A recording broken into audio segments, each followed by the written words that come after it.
Hi guys, it's Josh from JCSB TV. I've not uploaded any videos in a while because I've just gone on my holidays and I forgot my computer and my editing software kind of thing, so I'm having to do this the hard way. I did have a video what I'd made and put to upload, and the night before I went away the upload failed as I was asleep. The computer was running on sleep and the upload failed, and when I woke up the next morning it was too late to upload it and I had to go away. So basically that's why I've not put a video on. But great response from my Bose headphones unboxing video. Thanks to all the people who commented and rated and friended and subscribed. That really does help me out, as I said earlier. So I'm just going to do a quick video today on MacBook Pros. Also guys, if you want to take a look at some of the United videos, these two here which I'm pointing at now, them two, were shot on my iPhone, so if you're wondering why they're not as sharp as the others, they were shot on my iPhone, so do forgive me there. So I'm talking about MacBook Pros today. Now MacBook Pros is the high-end laptop that Apple do, but I wanted to get a MacBook Pro of my own for when I start college in September. Now there's 7 MacBook Pros to choose from. There's the 13-inch, the 13-inch, the 15-inch and the 17-inch. Now the 13-inch is not an option for me because I have really bad eyesight, and when I'm doing editing I need to see as much as I can for detail purposes and all that rubbish. So that's the option there. So I narrowed it down to these four here: the 15-inch, 2.4, 2.53 and 2.66. Now the differences with these two is the memory and the gigabytes kind of thing, and the differences with that one is the i7 processor. Now I was kind of, in the end, I narrowed it down to these two.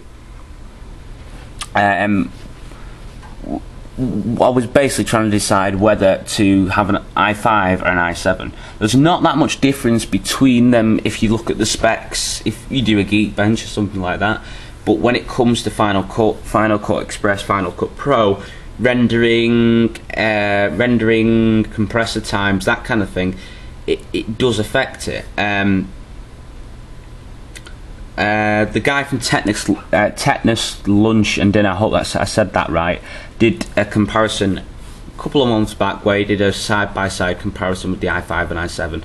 Check that out. I'll put a link below when I upload the video. That's a great video, that.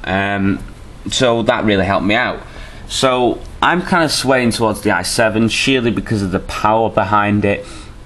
And as well guys, you really do need a lot of CPU power if you're going to be linking this into a monitor, because if you have oh, I don't know, a Dell Inspiron or something like that, you know, with an i3 processor, and you're linking that into a monitor, it's not going to be as quick or as snappy as a MacBook Pro would be if you're linking it into a monitor.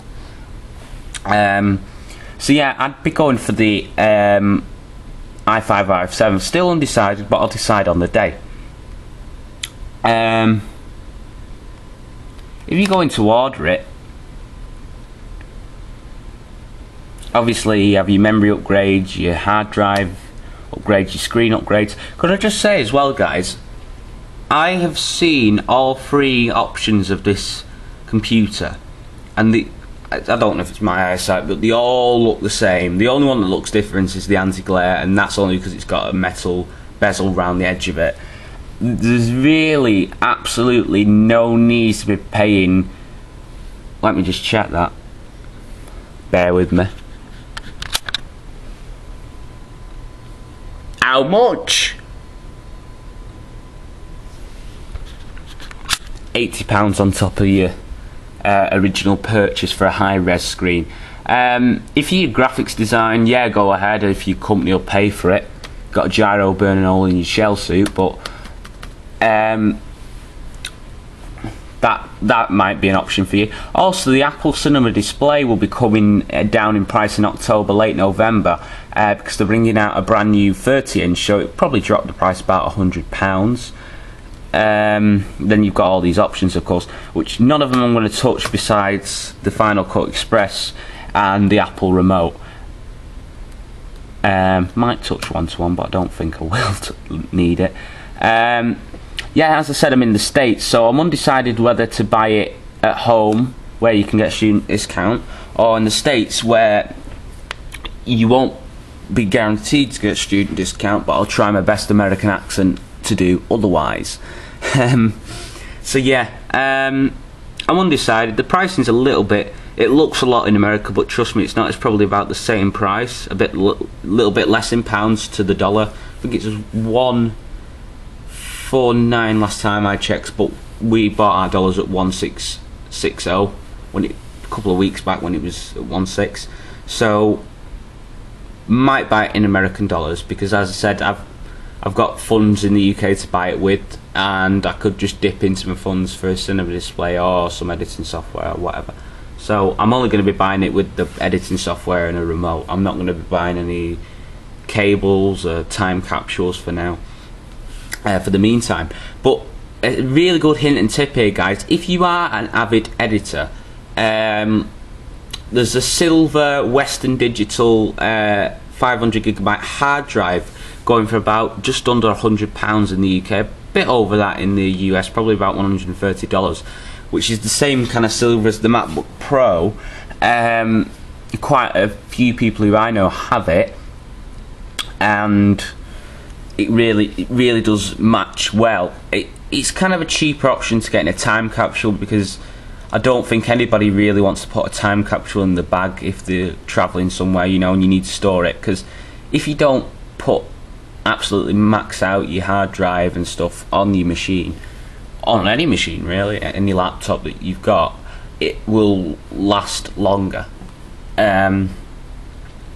Also, I was speaking to somebody the other day about AppleCare, and my opinion, because a lot of people kind of argue over the fact, should you get it when you buy the computer? It is cheaper to get it when you buy the computer, but you know what? You've just forked out near enough £2,000 or £1,500 or something like that for whatever you're buying, and they should really, you know, kind of like make it a bit cheap. Because the other thing as well, if you're getting an iMac, guys, in the UK, it's about £150 for AppleCare.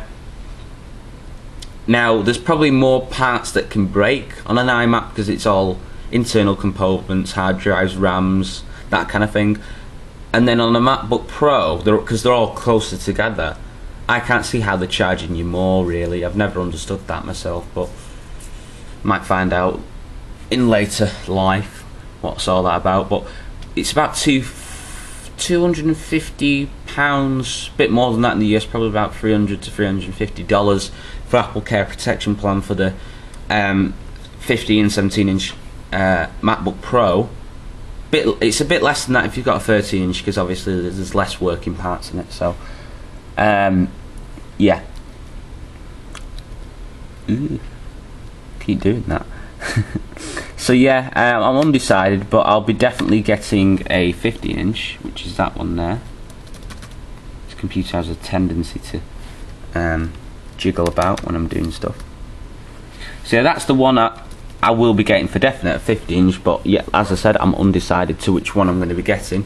If you liked the style of this video, I know it's not in the best format, but I promise you when I get my MacBook or when I get back home, it will be in a better format. But thanks a lot for viewing the channel, guys, and please subscribe because it really does help me out, and I'll see you when I see you, which could be any time. You know, there's United Games, sports, on rugby, you know, there's lots of things in people's lives these days. You can't be fixated on YouTube for all your life, could you? Or can you? You know, so thanks for watching this video. Please subscribe and rate. I'm not going to say comment because not everybody's good with words. And I'll see you in the next video. See ya. Take care of yourselves.